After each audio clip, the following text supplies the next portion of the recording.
மகிமைப்படுவதாக. இந்த ஜூலை மாதத்திலும் கூட தேவனாய் கர்த்தருடைய நாமத்தை மகிமைப்படுத்தும்படியாய் தேவனாய் கர்த்தர் நமக்கு உதவி செய்தபடினாலே கர்த்தருக்கு நாம் நன்றி செலுத்தலாம். இந்த காலை தியானத்தில் எடுத்துக்கொண்டதான வேத பகுதி 2 ராஜாக்களின் புஸ்தகம் 4ஆம் அதிகாரத்தில் சுனேம் ஊராளை குறித்து அந்த கணம் பொரிந்ததான ஸ்திரீ என்று அங்கே சொல்லப்படுகிறது நம்ம பார்க்க முடியும். அந்த கணம் பொரிந்ததான ஸ்திரீ என்னெல்லாம் செய்தாங்க, ஏன் வேதம் அவங்கள கணம் பொரிந்ததான ஸ்திரீ என்று சொல்லுகிறது அப்படின்னு நம்ம பார்க்கலாம். இங்கிலீஷில் கிரேட் உமன் என்று சொல்லப்படுகிறதை நம்ம பார்க்க முடியும். அப்போ இவங்க தன்னுடைய வீட்டுக்கு வரக்கூடியதான ஒரு தேவ மனிதனை இனங்கண்டு கொண்டதான ஒரு ஸ்திரீயா இவங்க காணப்படுறாங்க. அது மாத்திரமல்ல, அவங்க வசதி உள்ளவங்களா இருந்தபடியினால அந்த தன்னுடைய வீட்டுக்கு வரக்கூடியதான அந்த தேவ மனிதன் அவர் பரிசுத்தர் என்றும் அவருக்கு தங்குவதற்கு மேல் அறையை கட்டக்கூடிய ஒரு ஸ்திரீயாய் காணப்படுறாங்க. அதில் என்ன தேவைகள் என்பதை அறிந்து அவங்களுக்கு அங்கே உதவி செய்கிறதையும் நம்ம பார்க்க முடியும். அதே சமயத்தில் அவங்க வீட்டில் இருக்கிறதான குறைகளை இந்த ஸ்திரீ வெளியில் சொல்லாதவளாய் காணப்படுகிறதை குறித்து நம்ம பார்க்க முடியும். அதே சமயத்தில் 2 ராஜாக்கள் 4ஆம் அதிகாரம் 8லிருந்து 17 வரைக்கும் நம்ம பார்க்கும்போது இந்த ஸ்திரீக்கு தேவன் என்ன செய்கிறார், ஒரு குமாரனை கொடுத்து அவர் அங்கே ஆசீர்வதிக்கிறத நம்ம பார்க்க முடியும். அதே போல் 18ஆம் வசனத்திலிருந்து 21வது வசனம் வரைக்கும் நம்ம பார்க்கும்போது அவங்களோட வாழ்க்கையில் வேதனைகள் வருகிறது, சோதனைகள் வருகிறது. என்ன அப்படின்னு பார்க்கும்போது அந்த குமாரன் மரித்து போவது நிமித்தமாக அவங்க ரொம்ப வேதனைப்படுகிறாங்க. ஆனாலும் அவங்க என்ன செய்கிறாங்க அப்படின்னு பார்த்தா அந்த வேதனைகளின் மத்தியிலையும் தேவனுடைய வாக்குத்தத்தத்தை அவங்க உறுதியாக பற்றி கொள்ளுகிறத நம்ம பார்க்க முடியும்.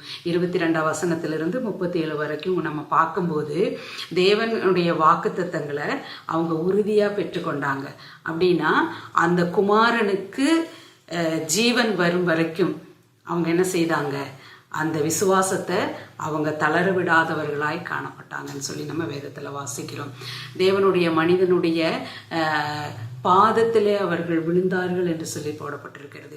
அப்போ அங்கே ஒரு தாழ்மை உள்ள அந்த ஸ்திரீயை குறித்து நம்ம பார்க்க முடியும். நம்மளுடைய வாழ்க்கையில் கூட பல தடவை இப்படிப்பட்டதான உண்மை உள்ளவர்களாய், தேவனுக்கு பயந்து நடக்கக்கூடியவர்களாய், மற்றவர்களை கனம் பண்ணக்கூடியவர்களாய் நாம் வாழும்போது, கர்த்தருடைய கட்டளைகளுக்கு கீழ்ப்படியக்கூடியவர்களாய் நாம் இருக்கும்போது நம்மளுடைய வாழ்க்கையிலும் இப்படிப்பட்டதான கடுமையான சோதனைகள் நமக்கு வரும் என்பதை வேதமும் சொல்லி இருக்கிறது.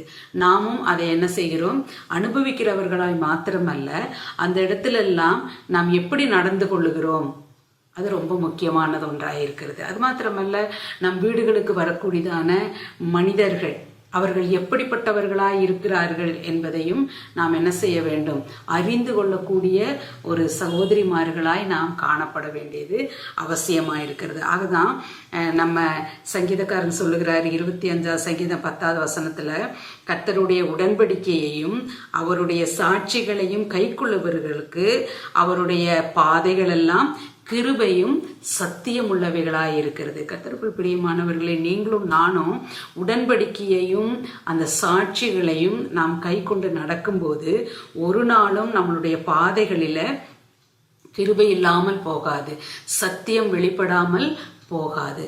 ஆகவே கணம் பொருந்தின ஸ்திரீ என்று வேதத்தில் சொல்லப்பட்டிருக்கிறது இல்லைங்களா. இந்த குணாதிசயங்கள் எல்லாம் நமக்குள்ளேயும் இருக்கணும் அப்படின்னு கர்த்தர் விரும்புகிறார்.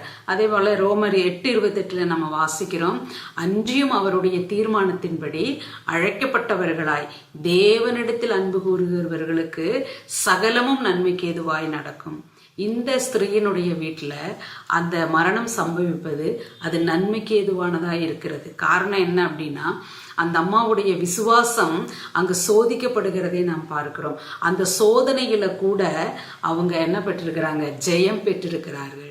அவங்க தேவ மனிதனை தான் போய் பார்த்தாங்க, அவங்க கிட்ட காரியங்களை பகிர்ந்து கொண்டதை பார்க்கிறோம். அது மாத்திரமல்ல, இந்த ஸ்திரீயானவள் தன் கணவனை மதிக்கக்கூடிய ஒரு ஸ்திரீயா இருக்கிறதையும் நம்ம பார்க்க முடியும். எவ்வளவுதான் சோதனைகள், எவ்வளவுதான் வேதனைகள் வந்தாலும் அதை தேவ மனிதனிடத்துல சொல்லக்கூடிய ஒரு பெண்மணியாய் காணப்படுறாங்க.